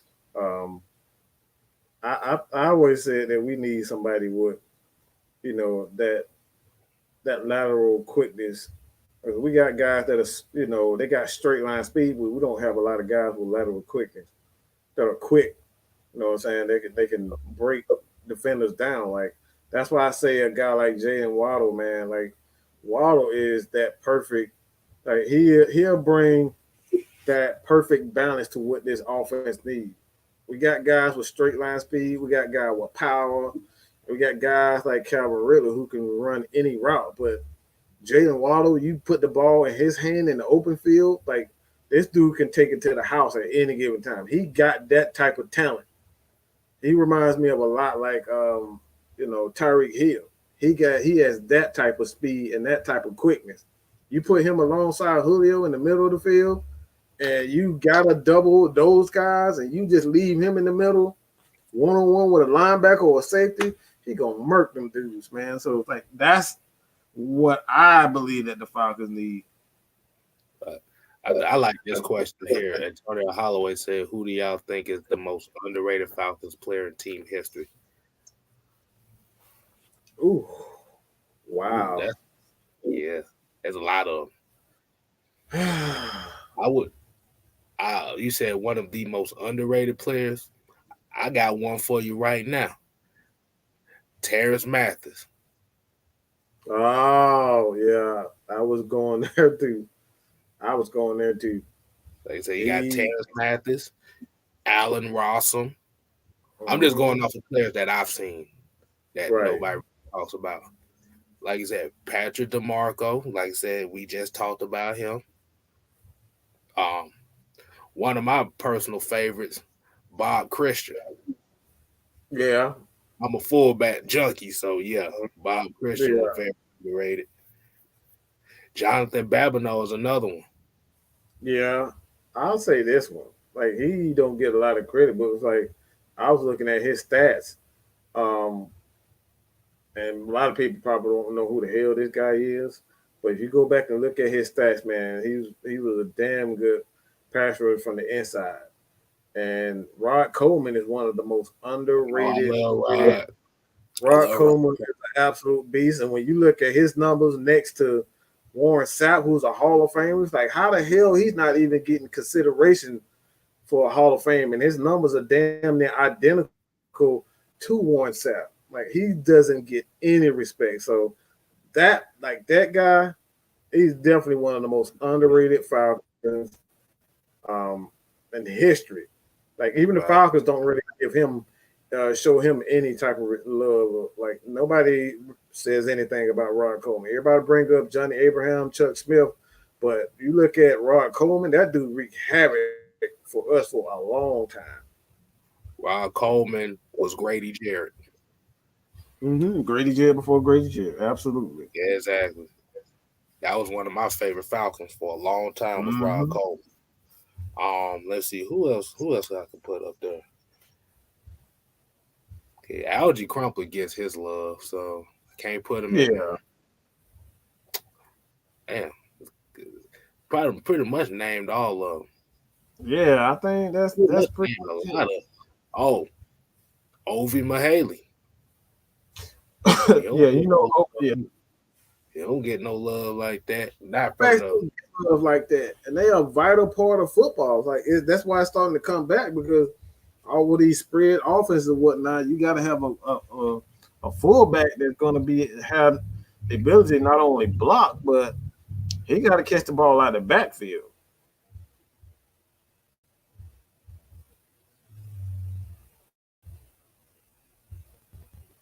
I mean, I haven't seen no damn Claude Humphrey. I've never seen Claude Humphrey, so I can't speak on Claude Humphrey. The Falcons. Don Lovato. Ha ha ha. The Falcons are sorry. Yeah, I think we know that. That's why we went 4-12, you dumb motherfucker. My bad. Yeah, I remember Anton Smith. That was another guy that I like. Shoot. There's so many. There really so many. Jacquez is the guy that was pretty good. Damn, anybody got it? Yeah, I didn't see Chad Lavallee. I haven't seen that name in a while.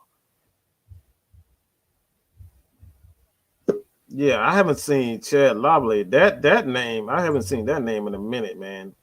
Wait a minute, did I just Joe Horn? He was a pretty good one, but he kind of came at the end of his career and helped really teach Roddy how to be a professional, and that's kind of where Roddy kind of turned the corner when Joe Horn came on. So, got to get Joe Horn. Hey, we might end but had the opportunity to draft his son.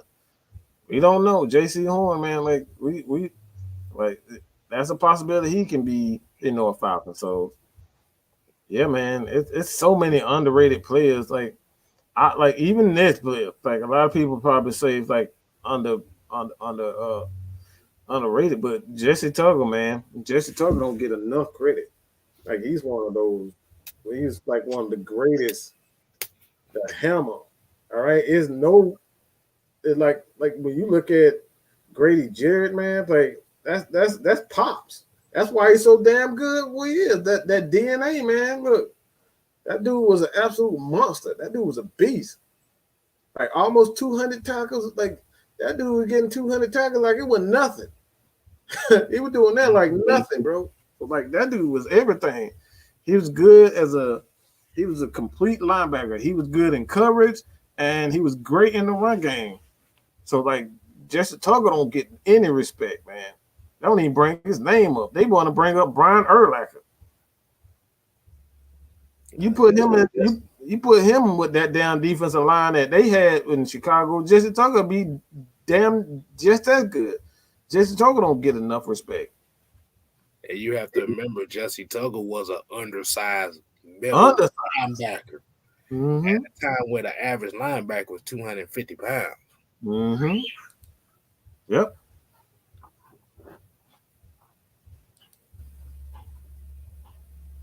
A10 Ashton said, I hope Kyle Shanahan didn't jump us to take Kyle Pitts. We said, we won't be surprised. Hey, man, like I said, that dude, I don't like him, man. Like, I don't trust that dude, and I don't trust Kyle Shanahan. And quite honestly, man, like I said, man, he did us like that last year with Kinlaw.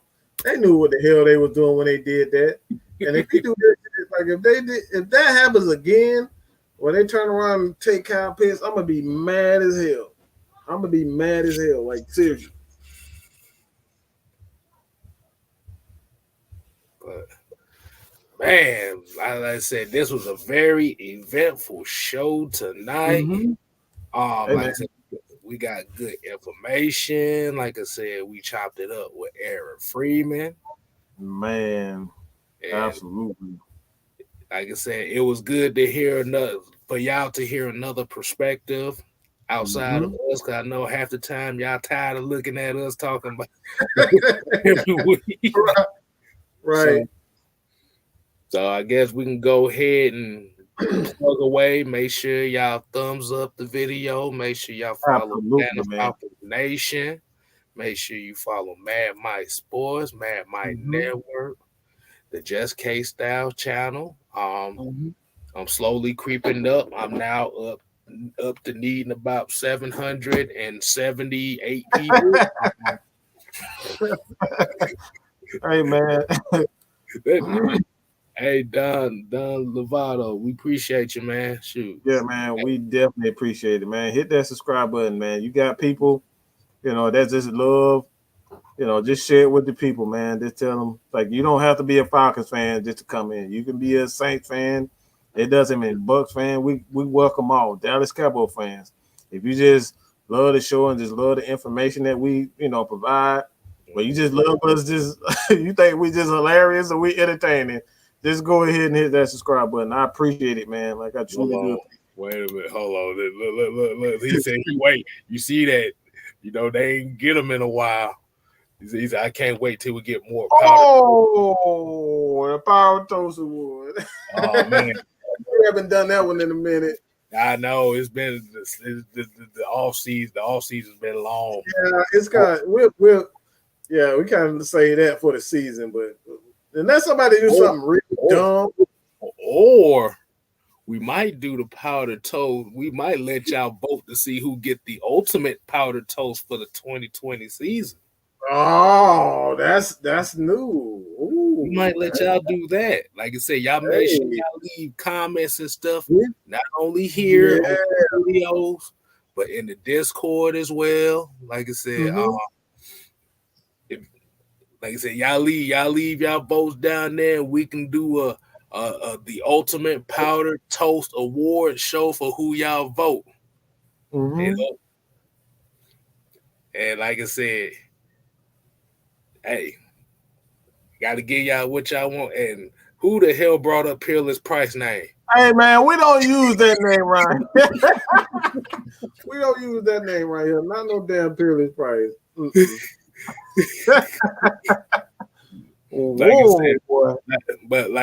I said, on one of these shows. Hold on, wait a minute, Nathan. Gay son said, "Case that if you guys don't, hold on, if you show same live videos, you might get more followers, but everyone goes to Mike because more people to chat." Yeah, that could be that way.